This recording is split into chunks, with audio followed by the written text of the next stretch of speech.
As the screen fades in, the atmosphere is immediately heavy with a sense of dread. The soft hum of unsettling background music plays as the narrator's voice, calm yet ominous, begins to speak. Tonight, we dive into the depths of a terrifying, real-life account that will leave you questioning the very fabric of reality. This is not just another story. It's a chilling experience that one person lived through, a tale where the lines between the living and the dead blur, where shadows hold secrets, and where terror takes on a tangible form. The events you are about to hear are disturbingly true, narrated in the first person by someone who faced the unexplainable, the horrifying, and the unspeakable. As you listen, remember that this could happen to anyone, even you. The camera slowly pans across a darkened room, barely lit by the flickering light of a candle. The shadows seem to move of their own accord, creating an eerie dance on the walls. The narrator continues, imagine waking up each day to find your safe haven, your own bedroom, slowly being overtaken by something beyond comprehension. What starts as innocent, almost unnoticeable, turns into a nightmare. An invisible presence that leaves its mark, a ghostly visitor who refuses to be ignored. This is the story of someone who lived through such a nightmare, a person whose life was upended by the unexplainable, and whose sanity was tested by the terrifying realization that they were no longer alone in their own home. The screen darkens momentarily, then a quick flash of images, faint handprints, a shadowy figure in the corner of a room, a whisper in the night before settling back into the dimly lit room. This is the story of Jimmy, a name that haunts this family, a name that was once forgotten but has now returned with a vengeance. Who or what is Jimmy? And why has he come back after all these years? The answers lie within the walls of that room, marked by ghostly handprints and a presence that defies logic. As we unravel this tale, brace yourself for a journey into fear, a journey into the unknown. But be warned, once you start, there is no turning back. The terror you're about to experience might just follow you into your own home. The narrator pauses, letting the weight of the words sink in. The silence is palpable, almost suffocating. If you're brave enough, stay with us until the end. Like this video, subscribe to our channel Sinister Stories, and share it with those who dare to walk the thin line between reality and the supernatural. But remember, once you've heard this story, you'll never look at your own walls the same way again. The camera lingers on the flickering candle, the flames struggling against the surrounding darkness. The music swells, creating a feeling of inevitable dread as the screen fades to black and the title of the story appears, The Return of Jimmy. The story begins to unfold in a place where darkness seems to seep from every corner, a house that once stood as a symbol of safety and comfort, but has now become a vessel for something far more sinister. The camera slowly zooms in on an old, creaking house, its wooden boards weathered by time, and its windows blackened as if they've witnessed things they dare not reveal. The narrator's voice, now tinged with a subtle unease, guides the viewer into this unsettling world. It all started in a place that was meant to be a sanctuary, a bedroom, tucked away in the back of an old, sprawling house, the kind of house that holds stories within its walls, stories that should never be told. The bedroom was meant to be a retreat from the world, a place of rest and peace, but as the days turned into nights, it became clear that something else resided within those four walls, something ancient, something that had been waiting, watching, biding its time. And the camera pans across the room, revealing faded wallpaper that seems to peel away from the walls, as if recoiling from the horror that lurks within. A single bed sits in the corner, its sheets rumpled and cold, untouched by warmth. The room is bathed in a dull, grey light that filters through the heavy curtains, casting long, ominous shadows that seem to stretch and twist as if alive. This room was ordinary at first glance, a bed, a desk, a wardrobe, but there was something off about it. The air was thick, suffocating, filled with a sense of dread that hung heavy like a storm cloud. The silence was oppressive, broken only by the occasional creak of the floorboards or the faint rustle of the curtains. But it was the walls that held the true secret. They seemed to breathe, to pulse with a life of their own, And then came the stains. The camera zooms in on the walls, showing faint, almost imperceptible smudges that begin to take shape. At first, they appear as mere discolorations, something that could easily be dismissed, but as the viewer looks closer, the smudges start to resemble handprints, pale, ghostly imprints that seem to reach out from the wall, as if someone or something had tried to claw its way out. The walls of this room were no longer just walls. They had become a canvas for something dark and disturbing. What started as small, insignificant stains began to morph into shapes, into hands. Hands that did not belong to the living. They appeared in the morning ghostly white against the grey paint, as if a thin layer of dust had settled in the shape of fingers, of palms, of grasping hands. Each day brought more of them, and each day they became more defined, more menacing. The camera follows the path of the handprints as they climb higher up the wall, some trailing off as if dragged by an unseen force. The handprints vary in size, some small, like those of a child, others large, too large to be human. They cover the wall from floor to ceiling, some smeared, others sharp and clear, as though pressed with deliberate intent. As the days turned into weeks, the handprints multiplied, spreading across the walls like a plague. They appeared in places impossible to reach, in positions that defied logic. Some were so high up that they could only have been made by someone standing on the bed, yet no one had done so. The room became a gallery of the macabre, a testament to the unseen presence that had claimed it as its own. The handprints were no longer just marks, they were messages, warnings from the other side. The camera lingers on the wall, where a particularly large handprint stands out, its fingers unnaturally long, the palm wide and flat. The sight of it sends a shiver down the spine as the narrator's voice drops to a whisper. But what could leave such marks? Who or what was trying to make contact? And why now? The answers lay hidden in the history of the house, buried beneath years of dust and forgotten memories. But one thing was clear. The room was no longer just a room.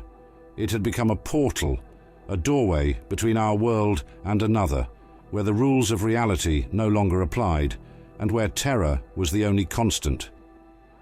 The camera pulls back, the room now fully revealed in its eerie, unnatural state. The once warm and inviting space has become a cold, haunted place where every shadow holds a secret, and every creak of the floorboards signals something waiting in the dark. The viewer is left with a sense of impending doom, knowing that this is just the beginning of a journey into the heart of fear. The story begins to unravel as the subtle yet deeply unsettling signs of something unnatural start to emerge. At first, they are almost dismissible, easily explained away as tricks of the mind or the ordinary creaks of an old house settling into the night. But as these occurrences multiply, they weave an inescapable web of terror that tightens around the central character, drawing them deeper into the unknown.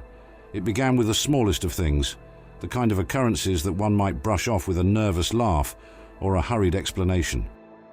The first night, the room seemed colder than usual, a chill that settled into the bones and refused to leave, despite the blankets piled high on the bed.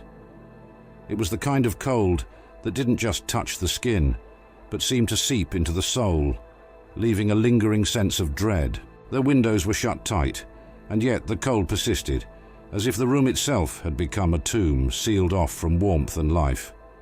The camera shows a slow pan across the room, the breath of the character visible in the cold air, despite the absence of any open windows.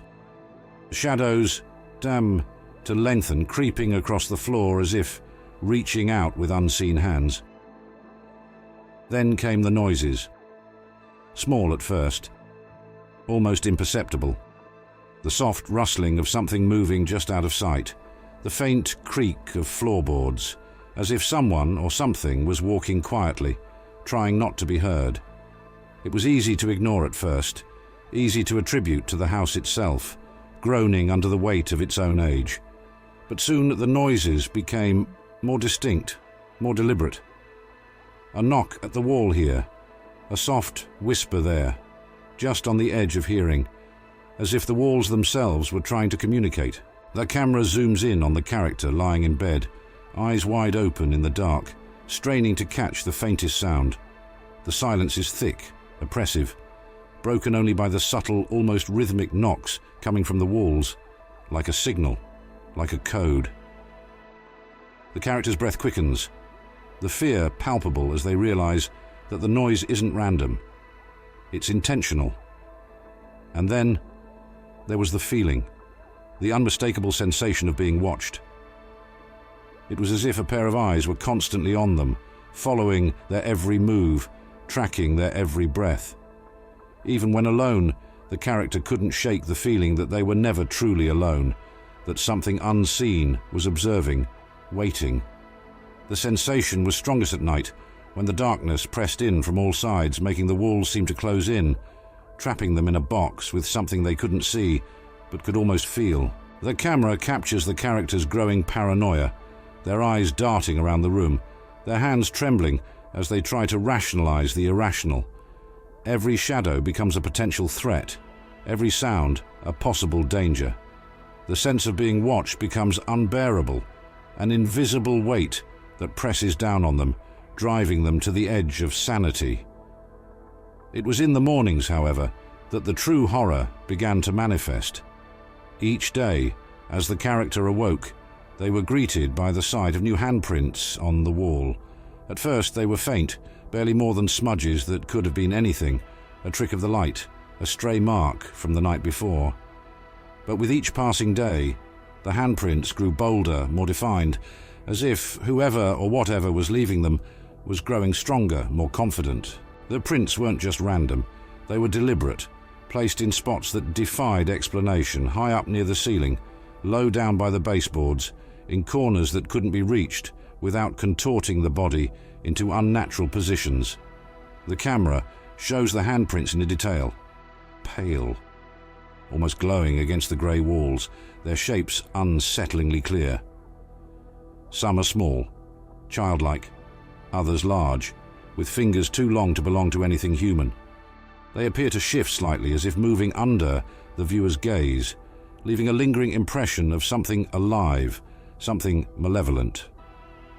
As the weeks wore on, the handprints began to multiply, covering the walls in a pattern that made no sense, yet felt ominously purposeful. Some were static, pressed flat against the wall as if in warning, while others trailed off, leaving streaks as though dragged by force. It was no longer just a matter of strange stains. The room itself seemed to pulse with an energy, a life that was not its own. The air grew thick with tension, with a sense of impending doom that grew stronger with each new mark on the wall.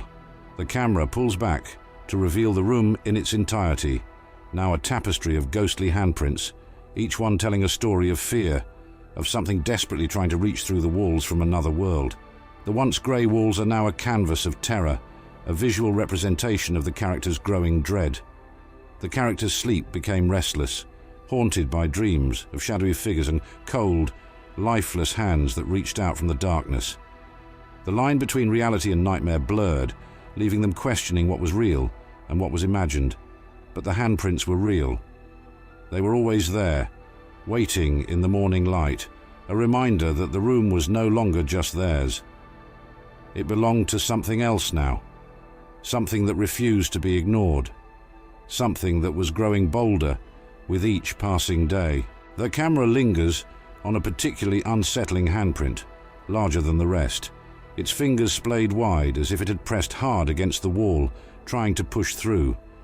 The viewer is left with the chilling realization that whatever is leaving these marks is not done yet. The terror is only beginning, and the character's nightmare is far from over.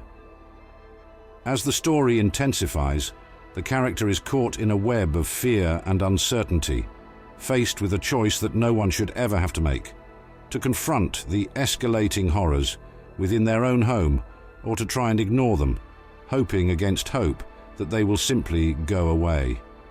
But the terror has already sunk its claws deep, and turning a blind eye is no longer an option. The conflict that now consumes the character is not just with the external forces at play, but with their own mind as they struggle to grasp the reality of what is happening. The nights had grown longer, each one stretching out into an eternity of unease and dread. Sleep no longer offered solace, but instead became a battleground where nightmares bled into reality. The handprints on the walls were no longer just stains. They were symbols of something far more sinister, something that was growing stronger with each passing day. The character found themselves standing at a crossroads, trapped between the overwhelming urge to flee and the gnawing curiosity to uncover the truth. But running would mean abandoning everything they knew, leaving the place they had called home. And yet, staying meant facing whatever malevolent force had taken root within these walls. The camera shows the character pacing the room, their face pale and drawn, eyes darting toward the walls, as if expecting to see the handprints appear before their very eyes. The decision weighs heavily on them, each option fraught with its own dangers. The once cozy bedroom now feels like a prison, its walls closing in, suffocating them with the presence of something unseen, but undeniably real. Denial was the easiest path, and for a time, it was the one the character clung to.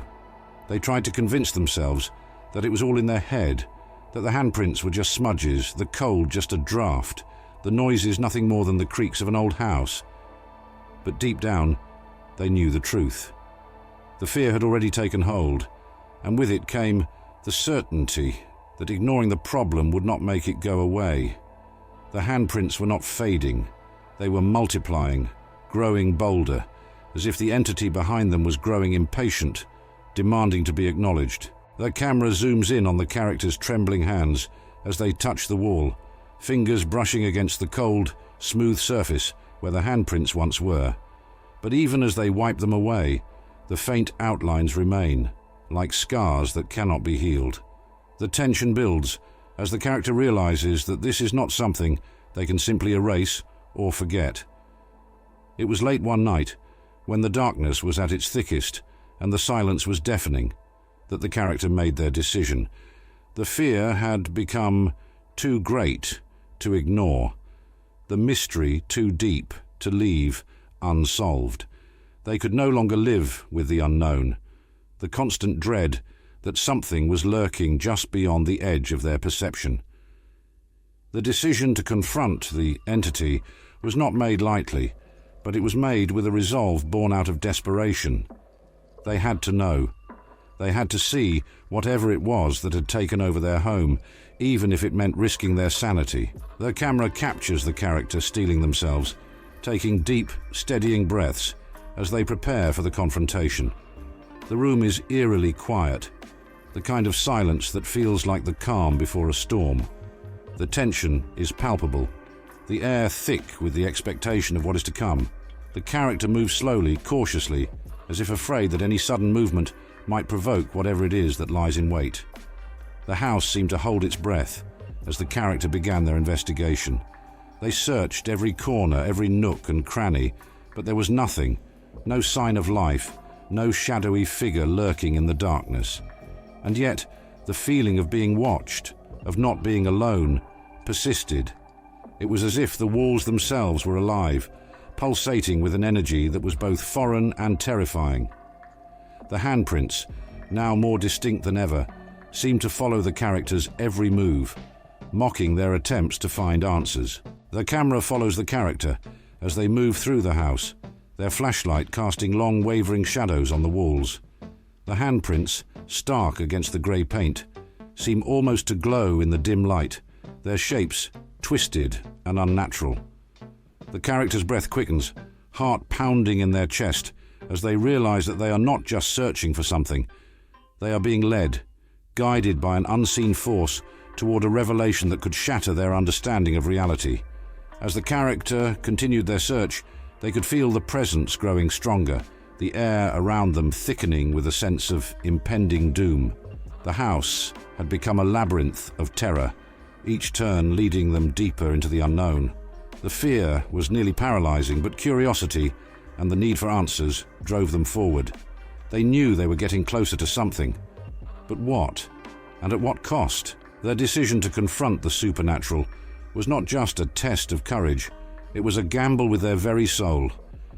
The camera captures the growing tension as the character approaches the heart of the house, a place where the shadows seem darker, the air colder.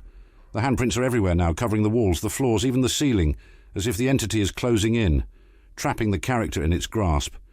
The viewer is left on the edge of their seat, the suspense building to a fever pitch as the character reaches out to touch the largest handprint of all, a decision that will either lead to answers or plunge them into an abyss of terror.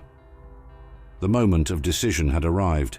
The character stood before the wall, hand outstretched, ready to make contact with the unknown.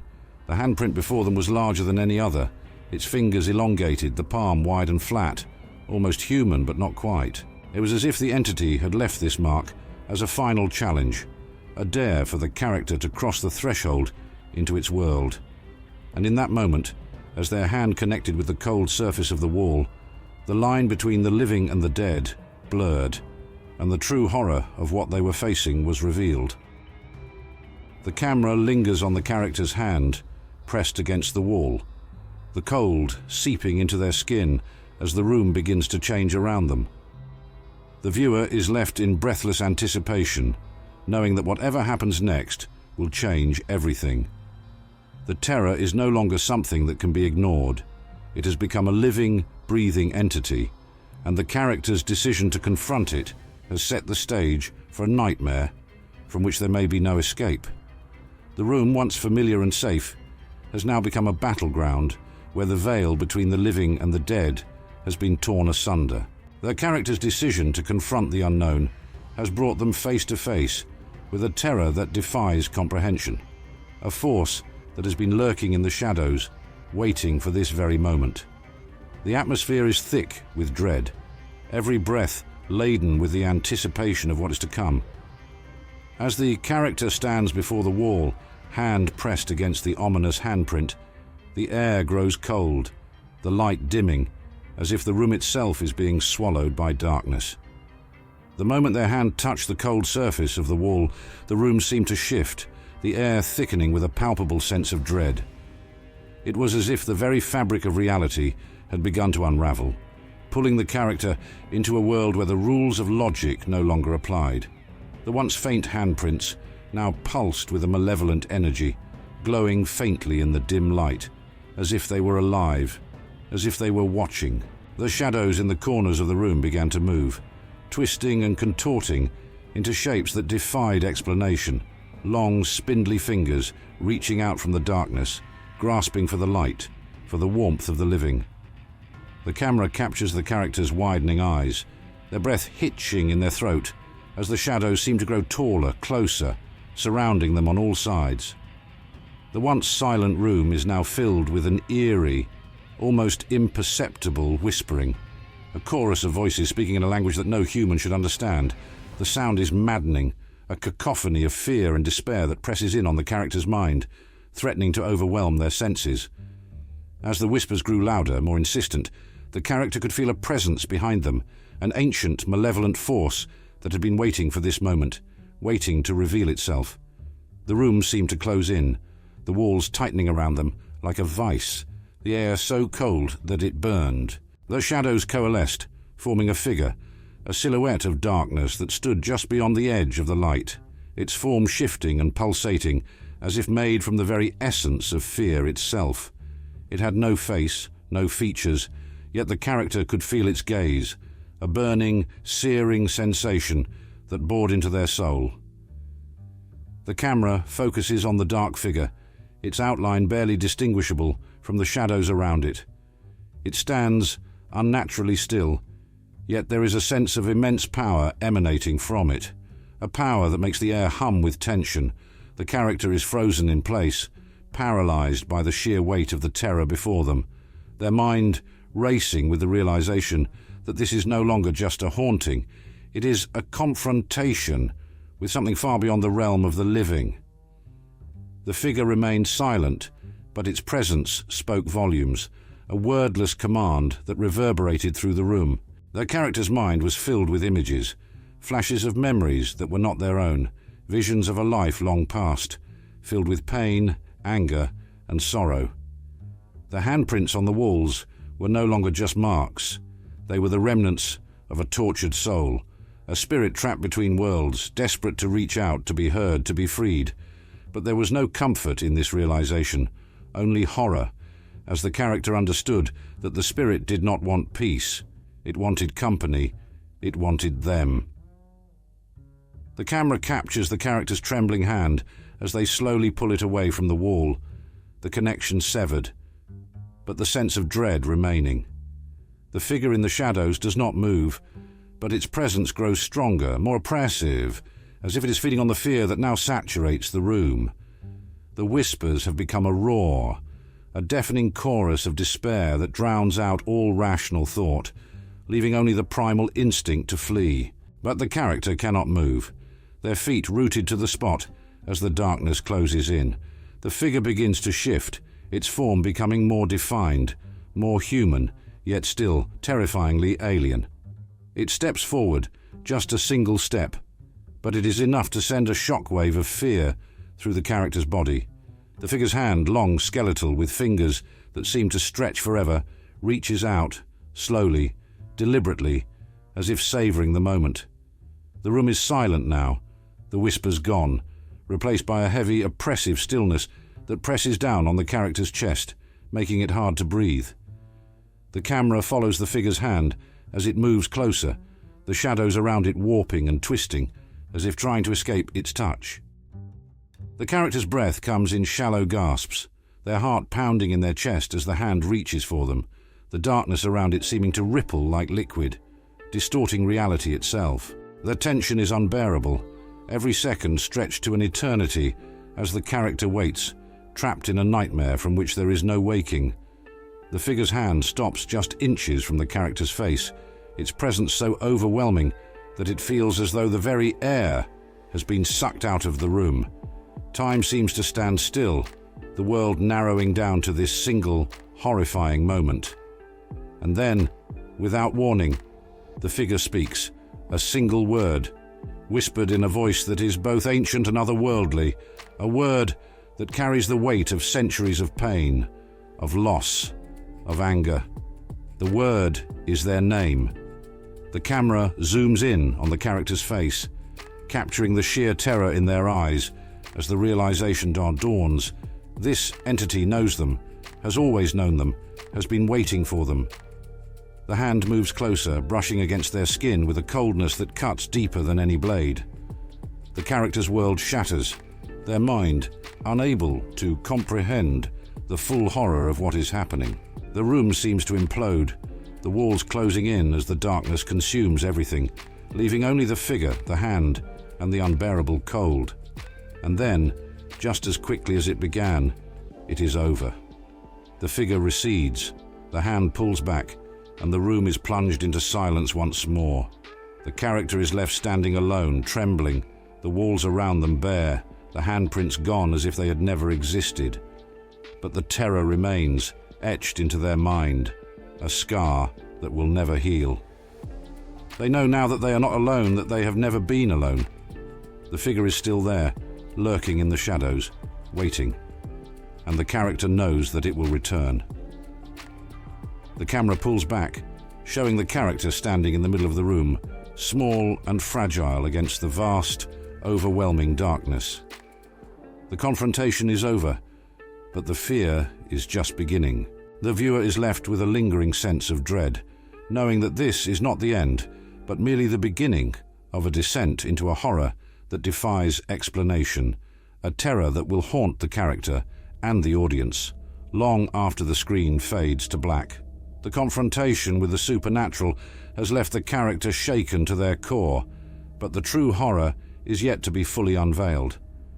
As the room falls into an eerie silence, the character is left standing in the aftermath of their encounter with the dark entity. The oppressive weight of the unknown still lingers, pressing down on them with a suffocating force. The air is thick with a sense of dread, as if the room itself is holding its breath, waiting for the final piece of the puzzle to fall into place. The climax is near, and with it comes a revelation that will shatter the character's understanding of reality, plunging them into a darkness from which there may be no escape. The silence that followed the confrontation was deafening, a void that seemed to swallow all sound, all light, leaving the character alone in the dark. The shadows no longer moved, the handprints had vanished, and the figure had receded into the blackness, but the terror had not gone. It clung to the character like a shroud, a weight that bore down on their chest, making it hard to breathe. The room, once familiar, now felt like a stranger, an alien landscape where the rules of reality had been twisted and bent beyond recognition. The camera pans slowly around the room, capturing the oppressive atmosphere, the walls closing in as if the space itself is warping under the weight of the supernatural presence. The character stands in the center, eyes wide, heart pounding, as they try to process what has just happened. But even as they struggle to regain their composure, a nagging sensation tugs at the edges of their consciousness. Something isn't right. The encounter with the dark entity was terrifying, yes, but it feels incomplete, unfinished. The sense that something crucial has been overlooked gnaws at them, refusing to be ignored. And then, as if in answer to the unspoken question, a noise breaks the silence, a soft, almost imperceptible sound like the rustling of fabric or the whisper of a breath. The character freezes, every nerve on edge, as the sound grows louder, closer, until it fills the room with a presence that is undeniable. It's a sound that is both familiar and alien, something that stirs memories long buried and fears long forgotten. And in that moment, the character understands. The horror they faced was not the true source of the terror that has haunted them. It was merely a prelude, a warning of something far worse. The camera zooms in on the character's face, capturing the dawning realization, the fear that tightens around their throat like a vice. The room, once cold and still, now seems alive with a new, more intense energy, a malevolence that has been lying in wait, biding its time. The shadows on the walls begin to move once more, but this time they do not form shapes or figures. Instead, they begin to merge, to coalesce into something darker, something more primal. The very walls seem to tremble as the room is enveloped in a deep, resonant hum, a vibration that can be felt in the bones, in the soul. The character turns slowly, eyes wide with terror, as they follow the sound to its source. A single point, in the room where the darkness is thickest, where the shadows are deepest. It is here, in this corner, that the true horror lies.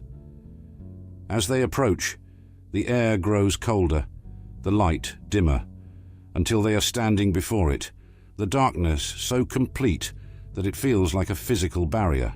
And then with a suddenness that takes their breath away, the darkness parts, revealing a sight that freezes the blood in their veins. The camera cuts to the corner of the room, where the shadows have parted to reveal something horrific. A figure, or what was once a figure, now twisted and contorted into an unnatural, grotesque shape. It is a human form, but barely recognizable as such, the flesh warped and stretched as if by some unseen force. The eyes are hollow, dark pits that seem to draw in all light, all hope, and the mouth is frozen in a silent scream of agony and despair. It is a figure that should not exist, a being that has been torn from the fabric of reality and left to rot in the darkness. The figure is not alive, but it is not dead either. It exists in a state of perpetual torment, trapped between worlds, a soul that has been denied peace, denied rest. And it is then that the character realizes the truth. The figure is Jimmy, the name that has haunted their family, the presence that has lingered in the shadows, the entity that has clawed its way through the walls, leaving handprints as a cry for help, for release. Jimmy is not a ghost, not a demon, but something far worse. A soul that has been trapped in this house, in this room, for longer than anyone can remember, bound by a curse that has twisted him into this monstrous form. The camera lingers on the horrific sight, the grotesque figure that was once a man, now a shadow of his former self, a being of pure torment and despair. The character stumbles back, overwhelmed by the revelation, by the sheer weight of the horror before them. But there is no escape, no reprieve, as the figure begins to move slowly, painfully, as if fighting against invisible chains. The eyes, those dark, hollow eyes, lock onto the character, and in them they see a reflection of their own fear, their own fate. In that moment, the character understands the full horror of their situation. Jimmy has not been trying to haunt them. He has been trying to warn them, to show them the fate that awaits those who enter this house, who disturb the darkness within. The handprints, the cold, the shadows, all of it has been a desperate plea for help, a warning that has gone unheeded. And now, it's too late. The curse that trapped Jimmy has spread, and the character is its next victim. The camera follows the character as they back away, horror etched into every line of their face, their breath coming in ragged gasps. The room around them begins to change, the walls warping, the shadows deepening, as the full force of the curse is unleashed. The figure of Jimmy reaches out, his hand twisted and gnarled, but there is no malice in his movements, only desperation, a last-ditch effort to warn the character of what is to come. But the darkness is too strong, the curse too powerful, and the character can do nothing but watch as the room closes in around them, the light fading until there is nothing left but blackness. The revelation is complete, the horror fully realized. The character is trapped, just as Jimmy was, just as countless others before them have been. The room, the house, has claimed another soul, and the cycle of terror will continue unbroken as long as the curse remains. The character's last thought, as the darkness consumes them, is a prayer, a desperate plea for release, for mercy. But there is none. There is only the cold, the dark, and the endless, suffocating terror of knowing that they are no longer alone, that they are now part of the nightmare, forever. The camera slowly fades to black. The last image, a lingering shot of the twisted figure of Jimmy, a silent witness to the horrors that have unfolded. The screen is dark, but the viewer is left with a feeling of unease, a sense that the story is not truly over, that the terror still lurks waiting in the shadows, ready to claim its next victim. The revelation has come and gone, but the fear remains, a lingering presence that will haunt the viewer long after the story has ended. The harrowing encounter with the supernatural has left the character profoundly changed, their reality shattered, and their understanding of the world forever altered. But as the story draws to a close, the nightmare refuses to fade, leaving the character and the audience with a haunting sense that the terror is far from over. The conclusion of this tale is not one of relief or resolution, but of lingering dread, where the echoes of the encounter with the supernatural continue to resonate, leaving behind scars that will never heal. The darkness that consumed the character in that final moment was absolute, a void that seemed to stretch on into infinity, swallowing all light, all hope. But as consciousness slowly returned, they found themselves back in the room, yet it was not the same. The walls, once grey and cold, now felt alive, pulsating with a slow rhythmic beat, as if the house itself had a heartbeat, a pulse that thrummed in time with the character's own. The air was thick, heavy with a sense of finality, as if the house had drawn a deep breath and was holding it, waiting for the inevitable conclusion. The camera reveals the room, eerily quiet, the shadows still deep and foreboding. The character lies on the floor, eyes wide open, staring up at the ceiling, which seems to ripple and twist as if it were made of liquid. Their body is rigid, paralyzed by the overwhelming fear that still grips them, but their mind is racing, trying to piece together the fragments of the horror they have just witnessed. The realization that they have survived, if survival is what this can be called, slowly dawns, but with it comes no comfort, only a deeper, more profound terror. The figure of Jimmy's gone, but his presence lingers, etched into the walls, into the very fabric of the house. The handprints have returned, more vivid and numerous than before, covering every inch of the walls, the floor, the ceiling, as if the entire room is now a testament to the suffering that has taken place within its confines. The character's eyes dart around the room, taking in the sight, the full horror of what has been revealed. But there is no escape, no way out. The room is a prison, and they are its newest inmate, trapped in a cycle of terror that will repeat itself over and over, with no end in sight.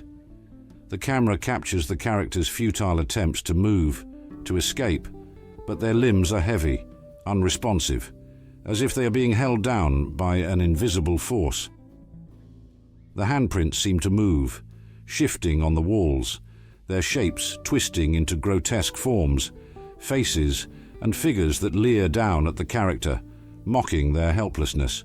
The sense of being watched is overwhelming, an oppressive weight that crushes the character's spirit, leaving them with only one thought: they are not alone. And then, as if in response to that thought, the room begins to change. The walls, already alive with a malevolent energy, start to close in, the space around the character shrinking, tightening, until they are left with barely enough room to breathe. The light dims, flickers, and then goes out entirely, plunging the room into complete darkness. But in that darkness, there is movement, shapes shifting, shadows dancing, as the figures in the handprints begin to emerge, stepping out from the walls, from the very fabric of the house itself. They are not just spirits, not just echoes of the past. They are the souls of those who have been claimed by the curse, and they are coming for the character. The camera captures the slow, deliberate movements of the shadows as they close in on the character, their forms indistinct yet terrifying, a mass of darkness that pulses with a life of its own. The character's breathing becomes shallow, rapid, as the full weight of the horror bears down on them. The shadows reach out, long skeletal hands grasping at the air, at the character, their touch cold, burning, leaving marks on the skin that feel like ice and fire. The character tries to scream, but no sound comes out. The darkness presses in on them, the figures now fully formed, surrounding them, their eyes glowing faintly in the blackness, like embers in a dying fire. They are trapped, encircled by the damned, by those who have suffered the same fate, who have been consumed by the same curse. The character's mind is a whirlwind of fear, of despair, as they realize that there is no escape, no reprieve. They are now part of the house, part of the darkness, and their fate is sealed.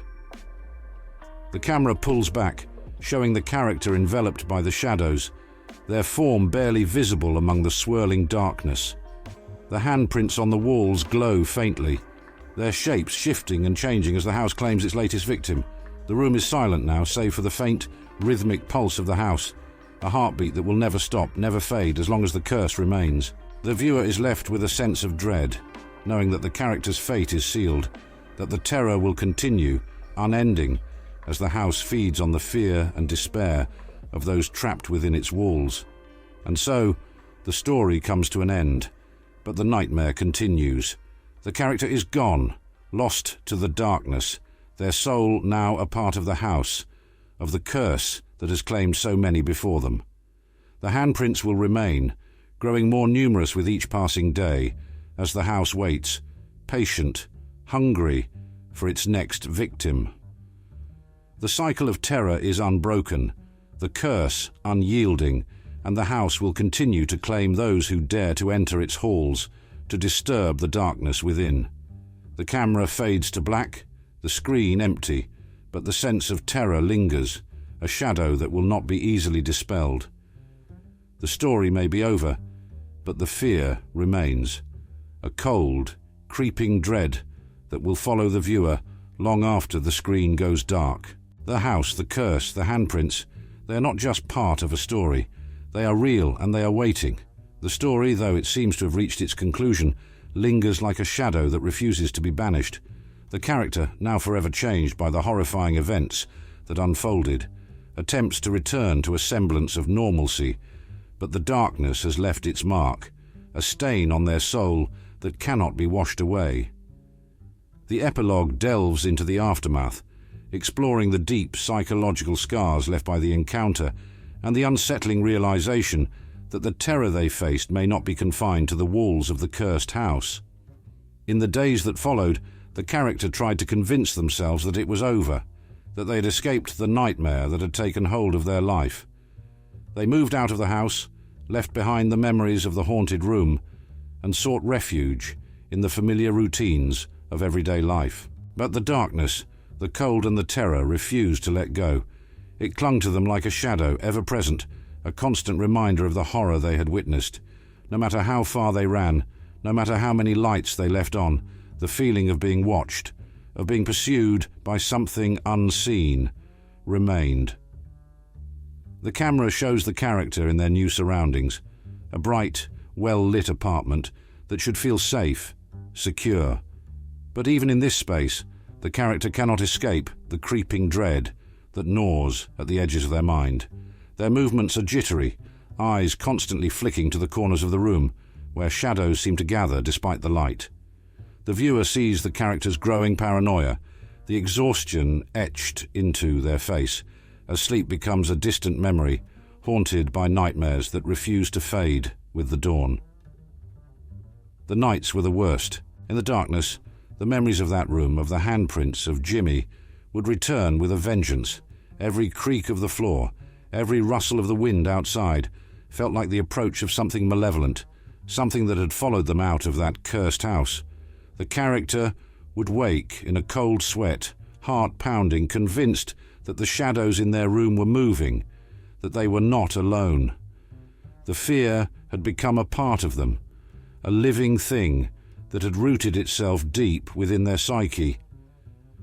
The camera focuses on the character lying in bed, eyes wide open, staring at the ceiling. The room is silent, but there is a tension in the air, a feeling that something is just beyond the edge of perception, watching, waiting. The camera pans to the corner of the room, where the shadows seem to deepen, taking on a life of their own. The character's breath quickens, their hand clutching the blankets as if to ward off the cold that's slowly creeping into the room. They try to rationalize it, to tell themselves that it was all in their head, that the house was just an old building with a tragic history. But deep down, they knew the truth. The curse was not confined to the walls of that house. It had taken root in them, in their mind, their soul. The handprints that had once covered the walls of that room were now etched into their memory, as clear as if they were still there, reaching out from the darkness. And sometimes, in the dead of night, they could swear they saw them, faint, almost imperceptible, on the walls of their new home. The camera zooms in on a wall in the character's new apartment, where a faint, ghostly handprint appears, just visible in the dim light.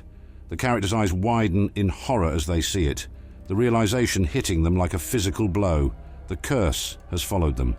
The terror that they thought they had escaped is still with them, a constant presence that will never let them go. The handprint fades, but the fear remains, a cold, gnawing dread that will never be silenced. The character's life begins to unravel. The fear becomes all-consuming, driving them to the brink of madness. They avoid mirrors, afraid of what they might see in the reflection, afraid that they might see Jimmy, or worse, their own face twisted into the same grotesque expression of terror that they saw in that cursed room. They start to withdraw from the world, isolating themselves in an attempt to escape the inescapable. But the darkness is patient, relentless, and it knows no boundaries. It waits, biding its time, slowly chipping away at their sanity. The camera captures the character's slow descent into madness, eyes hollow, movements erratic, every shadow a threat, every sound a harbinger of doom. The apartment, once a refuge, now feels like a prison, the walls closing in just as they did in that cursed room. The viewer is left with a chilling realization that there is no escape, that the curse is a part of the character now, as much as their own flesh and blood. In the end, the character is left with a choice: to continue living in fear, always looking over their shoulder, waiting for the inevitable moment when the darkness will finally claim them, or to confront the terror one last time. But there is no easy answer, no resolution that can bring peace. The curse is eternal, a shadow that will follow them wherever they go. And so they choose to wait, to live in the hope that the darkness will stay at bay, even as they know deep down that it is only a matter of time before it consumes them completely. The camera pulls back, showing the character sitting alone in their apartment, The light dim, the shadows deep. The air is thick with tension, with a sense of impending doom that hangs over everything like a storm cloud.